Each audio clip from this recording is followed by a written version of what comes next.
we're so back. It's Mock Monday, baby. Let's go. What's cool and what's going on? My name's G Sling and I'm doing my thing. I hope you are as well because it's Mock Monday. And you know what that means. We are going to be doing mock drafts.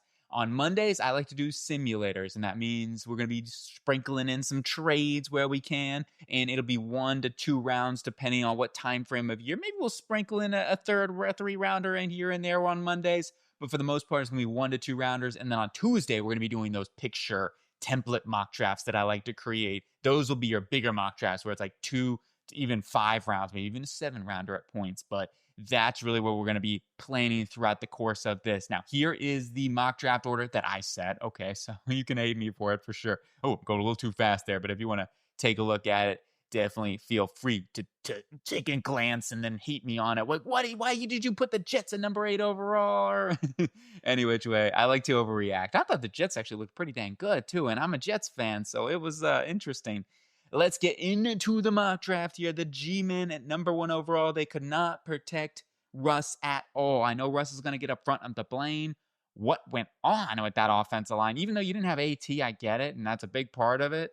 In general, though, they could not protect him, and that is going to be a big sore for them this offseason. You got to be able to protect Jackson Dart into the future. Now, if you are picking a number 1 overall, do you consider a quarterback here? It really is tempting. I'm not going to lie. At the same time, they trade up for Jackson Dart. A new regime coming in could say, who cares? We don't give a, flying beeswax. We're going to go draft our own quarterback at number 1 overall.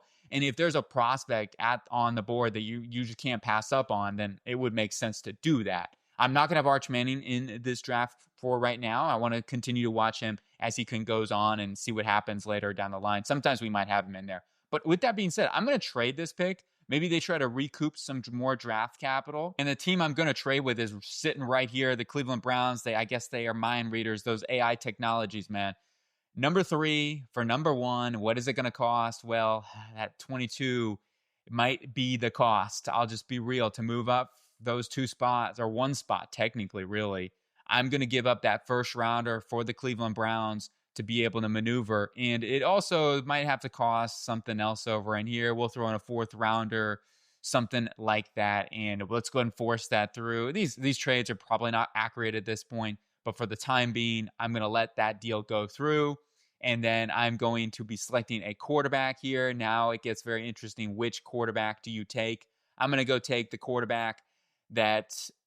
Now, this is maybe not, when we do tempo mock drafts, I might go a little bit more off the board, but I am going to go with Drew Allar from Penn State here, close to home. I do think if Allar was on the board, the Browns would have taken him, and that was the rumors that they wanted him.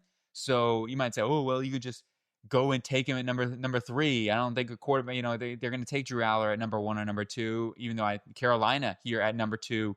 Bryce Young did not look good. And it is week 1.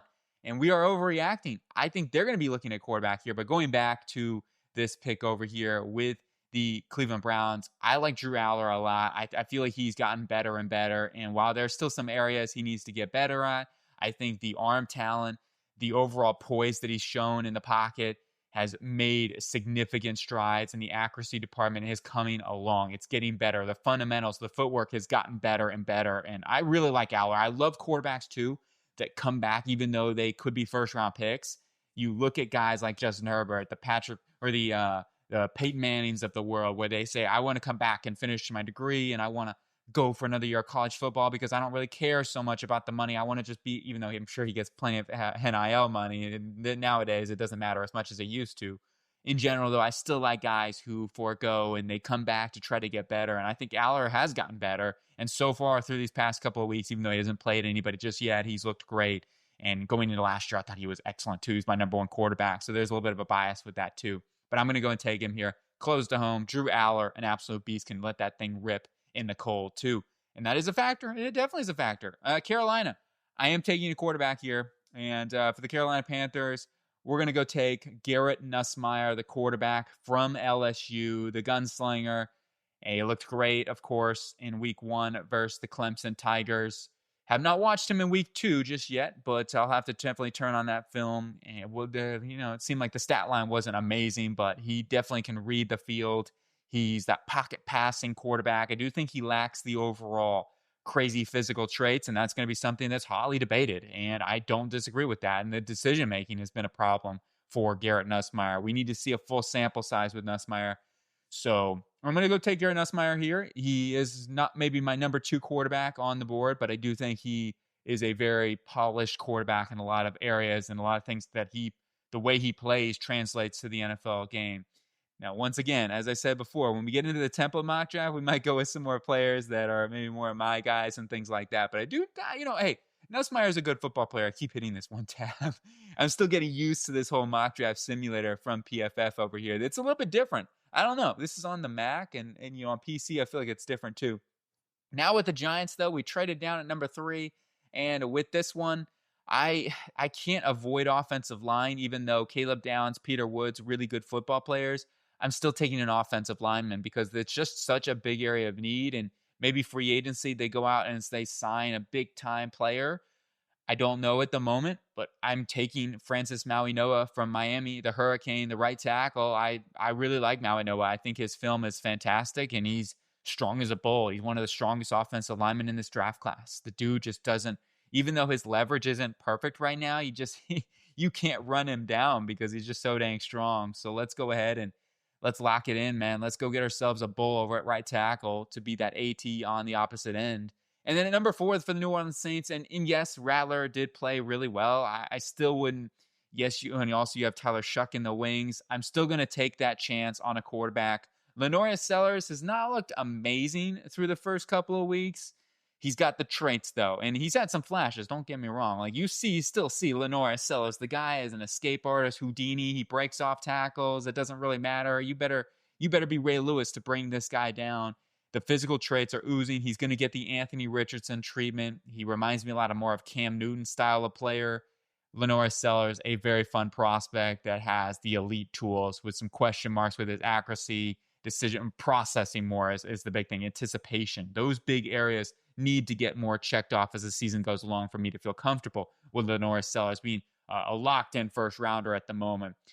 On to number 5, Tennessee Titans here. And for the Tennessee Titans, I will say that what for me that struggled was the receiving core. I mean, come on, you got to help out your quarterback, Cam Ward. I mean, he's going to put it on the numbers, but if you can't catch the football, then it really doesn't matter. So this is an easy decision for me. I'm going to go take Jordan Tyson. I'm not looking back. I want to go get a number 1 wide receiver for this football team. And Elkai Manor didn't actually look bad. I will say, Manor had some flashes out there. I thought he had a good game, especially for his first one. Ridley's got to get better. And, they definitely going to have a conversation with that. The Dolphins now. What was going on with the Dolphins? Oh, my gosh. Tua Tagovailoa.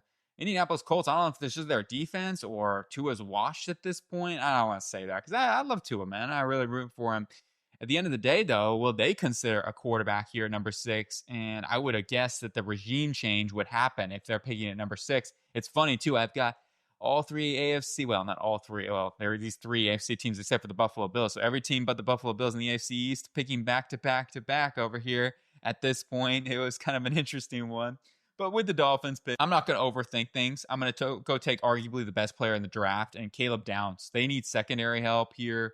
Efedi Melifonwu's had a lot of injuries throughout his career. We'll see how that goes this season. No matter what, they still need help in the back end. Downs is just an easy player for me to put right in for the Dolphins as an A-plus move, in my opinion, at least. Hopefully, I'm picking these for this football teams. They're trying to do the best they can.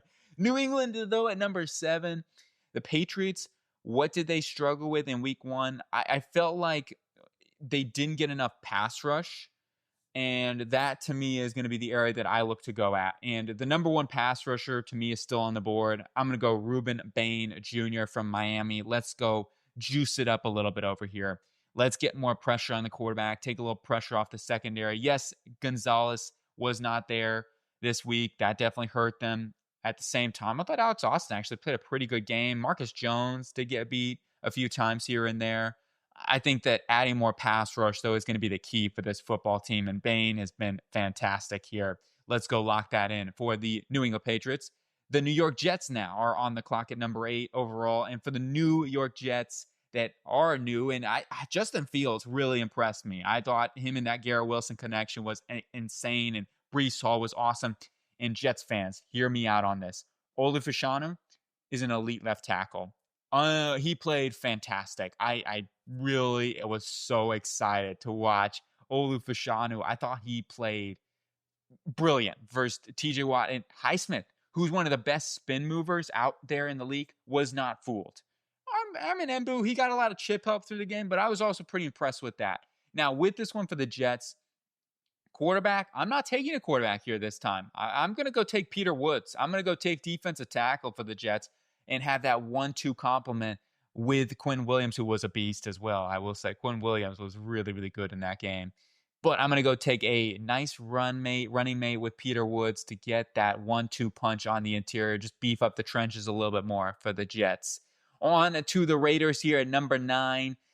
Where do I think the Raiders need to improve? I think it's, even though they played a pretty good game, and Pete Carroll, man, he's a great coach. He really is. I think we're going to be looking at the secondary still, and it's something that I want to continue to improve upon. Player I'm taking here is going to be Jermod McCoy from Tennessee. Can't wait to see him later in the season. Just seems like that type of corner that comes in here as the number 1 corner, could help fix this secondary up some. And then they have Darian Porter for the future. I mean, Dakarian Richardson's the guy to watch out for, of course. And we'll see how, Jack Jones does this year and what they want to do there. But in general, I think Jermod McCoy would really help out this secondary. The offense, it wouldn't shock me if they go after a receiver or nothing like that because, dude, they could use another receiver on the outside, and especially with Jacoby Myers being a free agent. One thing I will say, Geno Smith, though, is a freaking gunslinger. He does not get enough credit for how good Geno Smith really is, because I thought he was firing things into super tight windows. He made some super impressive throws versus the New England Patriots in that game. Really, really impressive start there for the Raiders in his career. So it just comes down to, though, that tight end room I think is so good, right? Mayer was unbelievable in that game. Brock Bowers was super Bowers, as usual, was crazy good. That tight end duo that they have. And I think Genty's going to continue to get better and better. So they at least have enough playmakers. Maybe they can address something on day 2 or in free agency. You get some secondary help here with Jermod McCoy. There's a couple options. D-tackle is definitely an option for them as well. They got a lot of areas that they're going to have to fill. I mean, it really is. But they got some good cap money now, too. On to Skull, Minnesota Vikings. I would definitely be looking at secondary here as well for them. But I feel like now at this point, the corners in this class, it is a little tricky. I don't know if there's a guy that definitively I feel comfortable even in the top 10 at the moment, much less multiple first-round picks. So it is going to be a very question on how good this cornerback class. I mean, Avion Terrell's a good corner. I mean, he's got some limitations and whatnot, but I think he's a good corner. I'm going to go with a player that I really like, and it's Caleb Banks. Banks is a stud. Here's the one area you could look at with Banks, and he is injured right now, so he's not even playing at the moment. Should be back soon. He is a little bit of an older prospect. I still think, though, they need to get some more youth on that defense line. Javon Hargrave is under contract. Thus is Jonathan Allen. Both guys are in their 30s. Probably time to try to get some more youth in here. I think Banks just gives them that stud on the interior. So that's the way I'm going to go. I just think he's too dangerous not to take. And I mean, he's so dangerous. His Florida tape is, oh man, it's so electrically charged up. On to Seattle here, number 11. And for Seattle, I think it's offensive line. And to me, that's really the biggest hole on their roster going into the offseason. And it continued to be a problem for Sam Darnold and protecting him. You got to be able to protect Sam Darnold. I'm going to go do that, adding in Spencer Fanu, right tackle from Utah. And I think he can stick still at right tackle. Put him in there for Abe Lucas. They certainly need to find something there for the long haul. Lucas was okay. He did have that one that was a strip sack that basically cost them the game there at the end. It wasn't all on Abe Lucas, right? Nick Bosa's a beast, so I don't want to go crazy or nothing like that. But I think that is something we need to look at for the future any which way. He could play guard for them too. I mean, that right guard position, Anthony Bradford's not got that locked down or nothing. So if you wanted to do that, then I'm cool with that too. Anyway, moving on to the Indianapolis Colts here at number 12. And wow, what a week it was for the Indianapolis Colts. And Daniel Jones was unbelievable. Or should I say Indiana Jones out here. Jeez Louise, pulling out the whip and everything. He was certainly giving his best Harrison Ford impersonation on the Miami Dolphins, going full effect out there, Temple of Doom style. I am clearly not taking quarterback here. I am going to be looking at, I think linebacker, tackle could be spots to look at for this team. I'm actually going to go with the tackle here. I think the linebacking class is pretty good too, and they could really look at that. I'm going to go select the tackle. I think Proctor is interesting for them, especially if Chris Ballard is still the GM. Then traits would be interesting and something to look at. But I'm going to go with Trevor Goosby, who's been pretty solid throughout the year so far for Texas. Not been perfect, okay? I'm not ready to put Trevor Goosby on the top 10 hype at the moment, but he's got a lot of talent. You look at Goosby, the guy, yeah, he's long, he's big, he's strong, he's a bull. Oh my gosh. But he's not as laterally gifted as some of these other guys out here. Actually, wait, hold on a minute. There's Caleb Lamu still on the board. I totally forgot. Where is Lamu, actually? I feel like oh, here he is. He's just kind of been lowered on the board. I'm taking Caleb Lamu here. Even though he doesn't have right tackle experience, I feel like he can transition. He reminds me of Bernhard Raimann. He was one of those guys when I was talking about, there was a little bit of a comp there with Bernhard Raimann. So I'm going to go take another Bernhard Raimann. He's going to be the Braden Smith replacement over at right tackle for this football team. He's a free agent. So that's why I really want to consider this. Maybe Jalen Travis could end up being that they selected him like in the 4th round. So it's definitely a possibility. They do a good job of drafting and developing. But for right now, I'm going to go take Caleb Lamu here from Utah to be a solidified right tackle of the future for them. And then we go on to the Los Angeles Rams. And I think I'm going to do the same thing here, is going ahead and looking at the tackle position, even though corner is definitely a spot to look at as well. They could really improve some help in the secondary, even though they were really, really good in week 1. So I'm not like super concerned about it. Colby Durant, that crazy interception. Oh my gosh, that was insane. I'm going to go take a tackle, though, here. And, Nate Landman. Oh, my gosh, I got to shout him out, too. The Hitman, let's go. I love Nate Landman. If you know me, you know Nate Landman is one of my favorite football players in the NFL. I've been saying this guy's one of the most underrated players. He's, he doesn't have the crazy athleticism, but he is just one of the smartest dudes. He understands football. He loves football. You can clearly see it. He knows the game, and I love him to pieces, okay? I mean, I'm just a huge fan of the Hitman. I'm going to go take a tackle here for this football team. And for this case, let's go ahead and take Trevor Goosby from Texas, hook 'em horns, going to the Rams to be the right tackle of the future. It's offensive tackle run out here, though. 3 in a row. Man, let's make it 4 in a row right now. I think Cowboys, it wouldn't shock me. I'm going to go ahead and looking the board here because Cowboys, I think when you look at this football team, there's a lot of different spots this team could go. Even receiver is not off the table here. CeeDee Lamb had some uncharacteristic drops. It's week 1. Like, I don't think that's going to be a theme with CeeDee Lamb. Jake Ferguson had some more drops. That's something I'm hoping that gets better too. Like, they had some good plays. Don't get me wrong. Like, it's just Dak Prescott played amazing versus the Eagles, and they should have won that game, in my opinion. It just, they came down to some costly mistakes, and the fumble too, that hurt them out. So Miles Sanders, yeah, I know he's probably trying to help out the Eagles over here or something like that. Running back is definitely a big thing. Wide receiver, running back, very much in play for this team.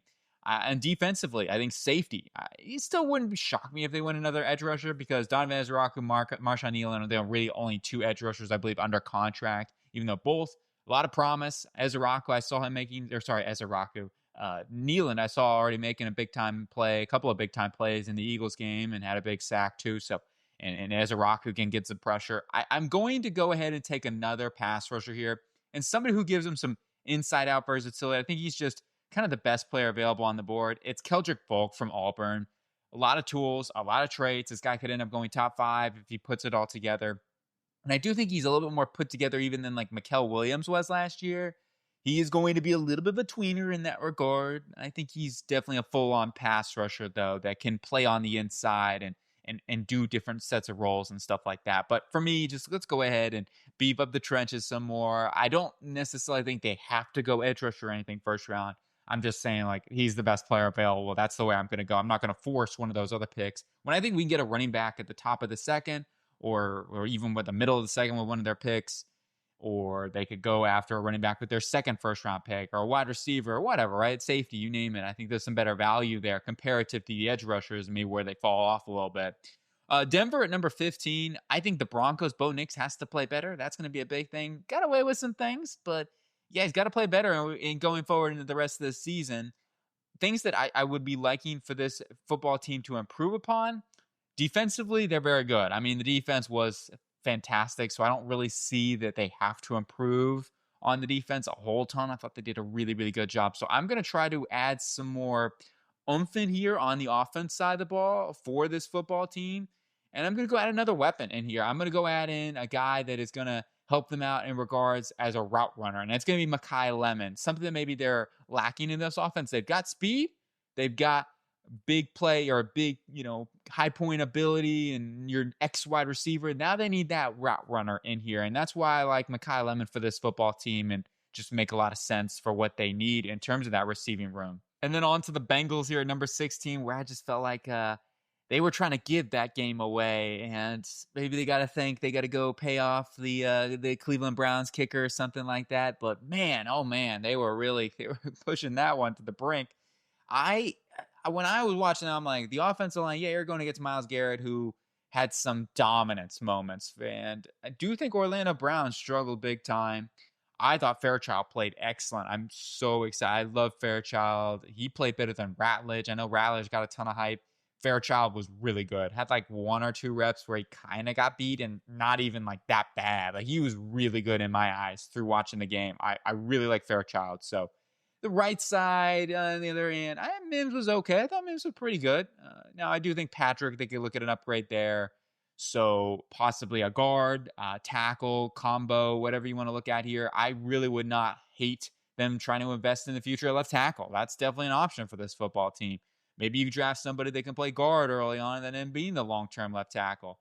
A lot of options for this football team that I really look at that they need to do and continue to protect Joe Burrow. I also think corner is still a big need, and it's an area that I think that they really do need to address as well. So I'm going to go that route here, and let's improve the cornerback room. Let's go get Avion Terrell here and definitely try to lock down the secondary some more because it wasn't the greatest for the Bengals in week 1, and it's not like versus the most prolific passing unit in the Browns either.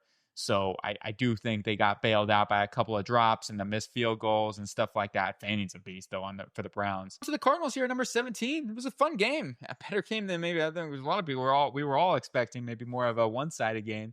Saints, though, they played good in the beginning of the season. I believe this was like the first time they lost week 1 in a long time. They come out of the gates firing, and they did this year again. Cardinals just edged them out, and they were able to protect Kyler Murray. So right tackle, even though I like to select right tackle, maybe Jonah Williams gets extended. And he's a good player. It just comes down to the injury thing with Jonah Williams. Like I never really questioned the talent. He's a solid tackle that is definitely a starter in the NFL.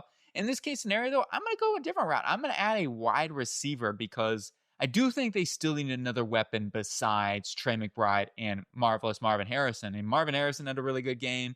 Trey McBride was really good.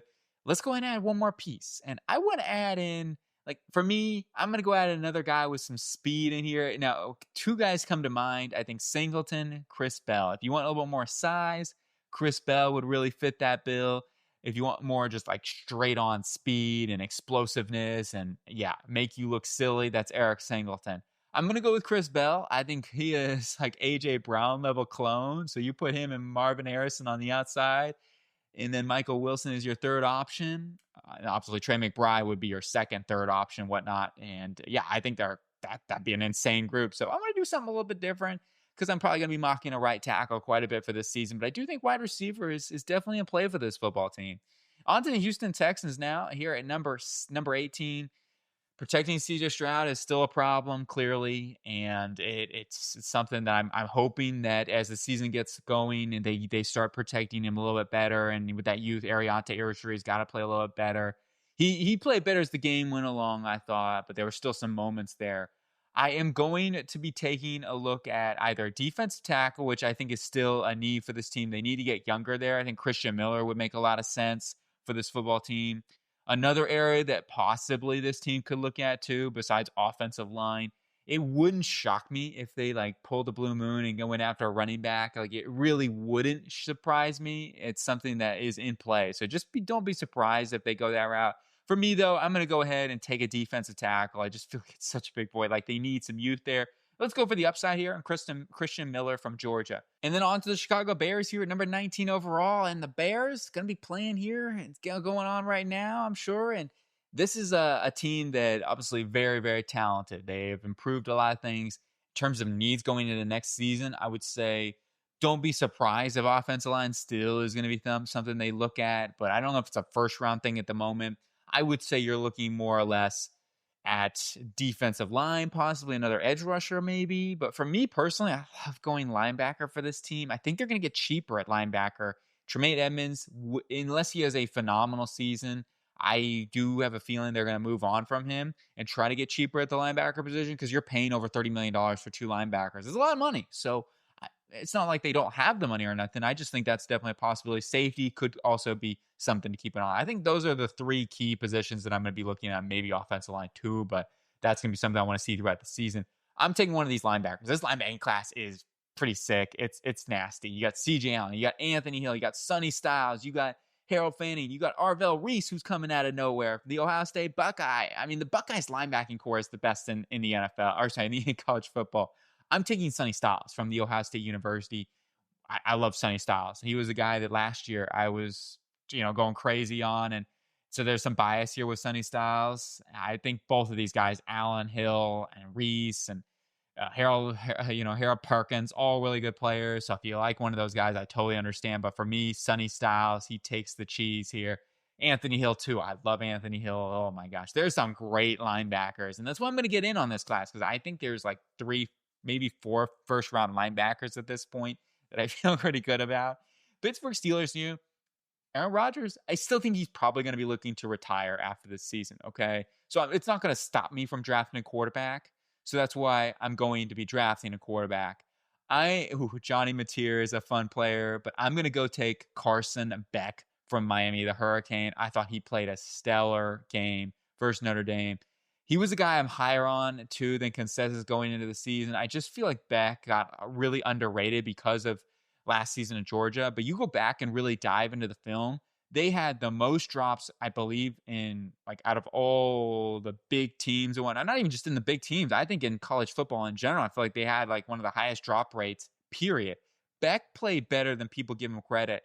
I'm going to go take Carson Beck, and I'm not apologizing about that. I thought Beck was way better than people were giving him credit for. He can read the field and process. His accuracy at times still, it's not perfect, but I thought he was pretty dang accurate at all 3 levels of the football field. It's just some of the decision-making that is the big thing for me with Carson Beck. Sometimes he'll YOLO some things. I'm like, okay, Beck, we need to dial that thing down a little bit. I think he could be the franchise quarterback of the future for them. And I'm not saying he's not Kenny Pickett either. I think he's got a way better arm too. He's got the arm talent that I'm looking for. It's definitely an above average arm and certainly feel like he can play out there for Pittsburgh. On to the 49ers here at 21. Colton McKivitz was just locked up and given a 3-year extension. However, Trent Williams, I'm not saying he was terrible for Seattle, but he did have a little bit of, uncharacteristic moments when I'm watching. I'm like, wow, Trent Williams getting a little bit beat out here, or, penalty or whatever. It's like, I'm not used to seeing that with Trent. So left tackle of the future is still something they could look at, right? And maybe you draft somebody, play him at guard, and then you move him over to left tackle for the long haul, and that is definitely in play for this football team. I think they could also look at a tight end of the future, even though, I think you just give an extension to George Kittle, but he is getting a little bit older now, so that's something that this team could look at as well. Defensive tackle is definitely the big kicker. Now, at this point, with who's on the board, I don't feel overconfident with taking a defensive tackle at this moment. So that's not why I'm going. That's the reason why I'm not doing this right now. But it definitely is in play. If a Caleb Banks falls to them or Christian Miller, that would be a really good pick for this football team. So I just want to kind of highlight that out there. So with that being said, I am going to go ahead and I'm going to go and even though Jake Tongas, man, I got to give shout out to Jake Tongas because this dude has been waiting in the wing. He's been waiting for his opportunity to get a chance, and he earned it, man. And game-winning touchdown pass that really should have maybe been an interception. So Tongas got to be a guy that you throw out there.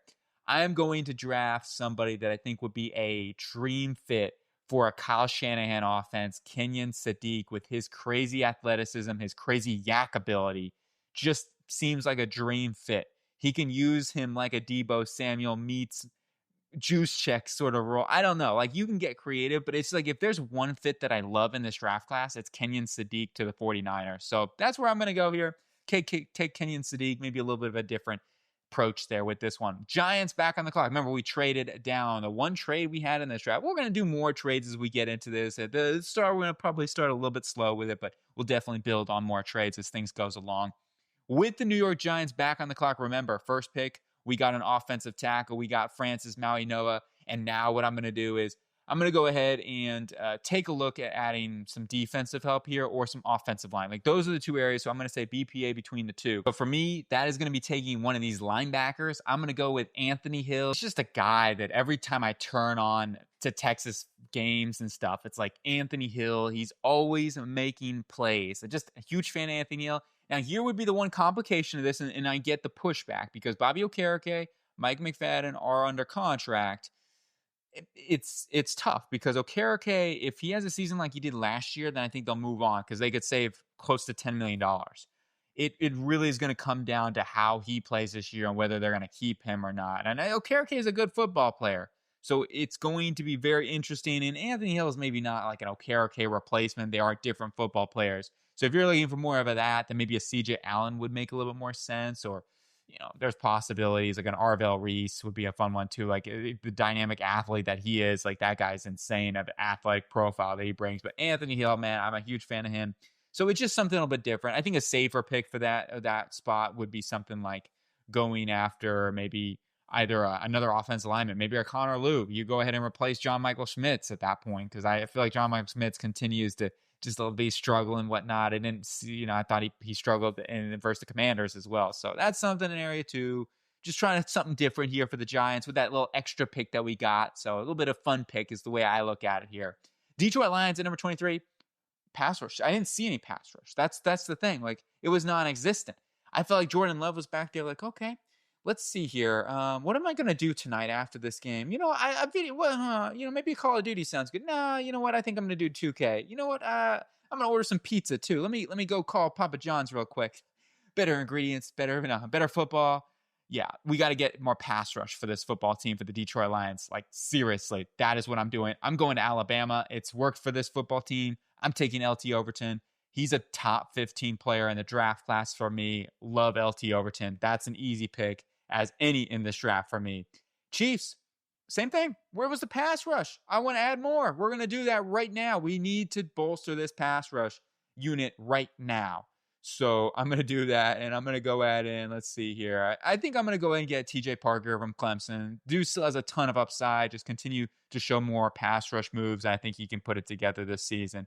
Chiefs definitely need some more juice in the tank there. And then on to the Commanders, though, here at number 25. And the Commanders, I thought that the Kinlaw and Payne, Armstrong was pretty solid too. I thought those were really the studs of the defensive line, and they got some pass rush. I was a little bit more surprised, and as I said before early in the video, that Deron Payne, when he's on the line to potentially get cut or contract extension, he plays a little bit different. He plays with some urgency, and he gives the pain out there. So I almost say with Deron Payne, you need to just put him on 1-year contracts every year. Any which way, he had a good game, really, really good game.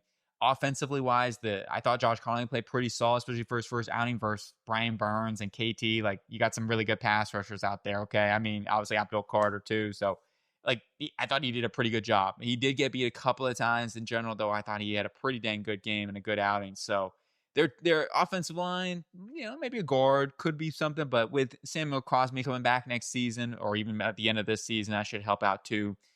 I'm going to be looking at either another wide receiver, because that is definitely in play. Deebo Samuel's a free agent after this season, so maybe they don't extend him. They could get a little younger at this wide receiving core. It would make sense to still add a weapon. Edge room is another area that, they still need to improve it. While it wasn't a huge issue for them, I do think it's something we could look at. Danny Dennis Sutton, an option for this football team. I'm going to go ahead and take another wide receiver. I'm going to change it up because, look, I'm probably going to go with the edge rusher. I'll be honest with it quite a bit. I do think a wide receiver is another option that this team could go, and it is an area that I'm looking at for this team. I like a lot of receivers here, too. I think we go Carnell Tate, Eric Singleton. If you want more speed, Singleton. If you want more of a possession, vertical guy, then you're looking at Carnell Tate. I'm going to go and take Carnell Tate here from the Ohio State University. Very solid receiver. He's going to be a great number 2 with Terry McLaurin. Like, that's just the way I think he's got a very, very high floor and going to be a very reliable option for Jaden Daniels in this offense. Then on number 26, we got the Rams back on the clock, where the Rams, we went after the Trevor Gooseby pick with their first one to get a right tackle of the future. Second pick. Let's go on the defense side. I want to improve the defense a little bit more. They played really a great game. That pass rush is just so lethal. It really is. Man, oh man, they were getting going crazy back there, and Young had a crazy good game too. But what I'm going to do here is I'm going to continue to add secondary. It was not bad. They really held their own. And as I said earlier, Kobe Durant had that crazy interception. He's a good football player. He can cover one-on-one. He's not the greatest tackler, but he can cover, man. And he's got the dog mentality still to hold his own. I am going to take a corner, though. I'm going to go ahead and improve. There's some interesting players. I mean, Mansour Delane's an option. I think Keith Aberney is a really good option. I'm going to go with a hot riser recently. I'm going to go with Jermaine Matthews Jr. from the Ohio State University. We'll see how he plays over the sample size. I still like Aberney a lot. I think Aberney is a really, really good football player. I'm going to go with Matthews, though, because he's a little bit of the talk of the town, and he has played really good. So, I mean, it's a little bit of that, too. You know what I mean? Hey, changing it up a little bit. Chargers, the Bolts, electricity, man. Oh, man, Justin Herbert looking like an early MVP candidate. He was fantastic versus the Chiefs and had a great game. And even though they lost Rashawn Slater, Joe Alt filled in at the left tackle position and played a very high level there, and they were able to protect Justin Herbert long enough and keep that Chiefs pass rush at bay for the entirety of that game. And then in terms of needs, what I'm going to be looking at for this Charger team, I think it's defensive line. Like, that's going to be the area that I'm leaning towards. Let's just take the best defensive line player available here. That's what I'm going to be looking at. And the guy for me that I'm going to take here at the moment, let's go and take Danny Dennis Sutton, the Penn State edge rusher. Give them some more pass rush juice in there with Tui Pelotu. Khalil Mack being a free agent after the season. Yeah, let's do it. Let's do it, man. On to the Bucs here. Oh, by the way, I will say this. My top 3 games of the week, okay, in this order. Number 3, even though the Jets lost, that's probably why they're number 3, but the Jets versus Steelers. Number 2, this is going to surprise you, was the Buffalo-Baltimore game. My number 1 game, the Bucs versus Falcons. Oh, my goodness. Watching Michael Penix and Baker Mayfield go at it. Probably my 2 favorite quarterbacks in the league right now. Oh, it was special. It was a special game. Michael Penix, all you Falcons fans, you got to be happy with what you got. He was showing that IU vintage days with the stretch, the arm reach. Oh, it was so sick. Anyway, you probably Bucs fans are like, stop talking about Michael Penix. Let's get on to the Bucs. I want, we're going to win this division. We're going to win the Super Bowl, which I actually think they could get it to the Super Bowl this year. It's my Super Bowl prediction. But I'm going to go ahead with the Bucs here. I'm going to take a look at either defensive line, because they just didn't get a whole ton of pressure on Penix consistently. And I do think that's an area that we need to continue to address and add in here. Very interesting with some guys to watch out for here. But I'm going to go ahead and take Mateo Uiagalelei from Oregon as a Ducks fan. The guy is an absolute monster. So, yeah, we're going to go ahead and take Mateo here to lock that in, get another pass rusher for the Bucs. On to the Baltimore Ravens at 29, and it was a heck of a game with Baltimore and the Buffalo Bills. I know Baltimore fans right now are probably just like in disgust and everything like that. But, man, it was crazy because with Baltimore, Tyler Linderbaum, Ronnie Stanley, I thought had dominant performances up front. Linderbaum pulled a couple of like insane blocks for Derrick Henry. So did Stanley. Like, in general, it was an insane offensive line performance from those guys. Now, Voorhees, I thought was pretty good. I only saw him lose like once or twice throughout the game. He played a pretty good game. Now, on the other end, I thought Roger Rosengard still played pretty solid. He lost a couple here and there. It was really, Daniel Falalele who lost the most that I saw. And he's a guy that seems like gets better as the season goes along. So I'm not going to go crazy yet. Plus, they did draft the LSU guy, Emory Jones, to be a developmental player at that guard position. So I'm not going to go there at this moment. I feel like the biggest need for this football team is still the cornerback position. Zaire Alexander got cooked a little bit more often than I would have thought. And Josh Allen's unbelievable, okay, and it's everything like that. But I'm actually going to take a corner here, believe it or not, even though it may not be their biggest need. I don't know just yet. I am going to take, this is a tough one, Mansour Delane, Keith Abney, a lot of good corners, but I'm going to go take Keith Abney here from Arizona State. I just feel like whenever I turn on the Arizona State team, whenever I'm watching that dude, you can go back into the championship games last year. I thought he was insane in that stretch, and overall through the season, really, really good corner. He's a guy who always seems to impress me. So let's go ahead and beef up the trenches or the cornerback position even more for them. You have Abney, you would have Humphrey, and then you have Wiggins as your grouping of 3 next year for this football team. Eagles now at number 30 overall. Eagles-wise, in terms of areas that I'd be looking at now going into the offseason, possibly just beefing up the trenches some more. Why not, right? Because I think Dallas did a pretty good job in stopping their pass rush, and it wouldn't shock me, how it works with Howie Roseman. Continue to beef up the trenches. So tight end's also another area that I could see this team going because they could do that. But and I will say this, Dallas Goedert is an absolute stud. So I'm not going to do that in this draft. I'm going to go take an edge rusher here. I'm going to go take Anton Saka from Northwestern.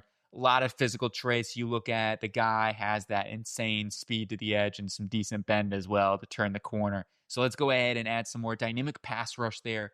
Bills.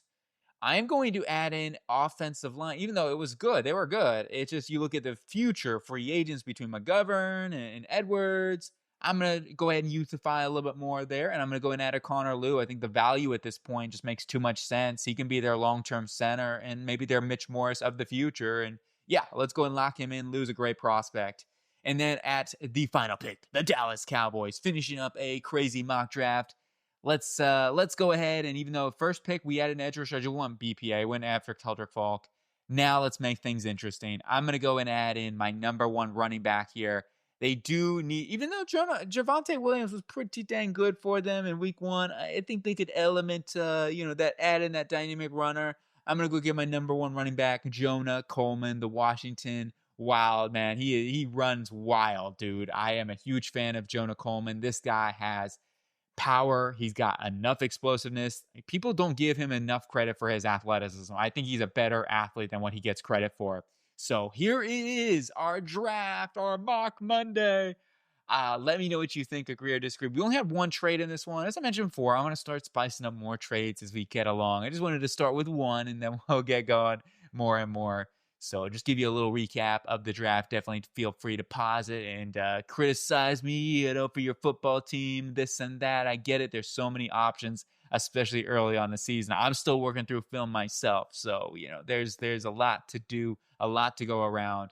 That is the mock draft, though. Let me know what you think. We got another mock draft coming out tomorrow. It's going to be a template version. So I hope you guys have a cool day, though. My name is G Sling. I'm doing my thing. I hope you do too. And I'll talk to you later. Let's go. Football's back.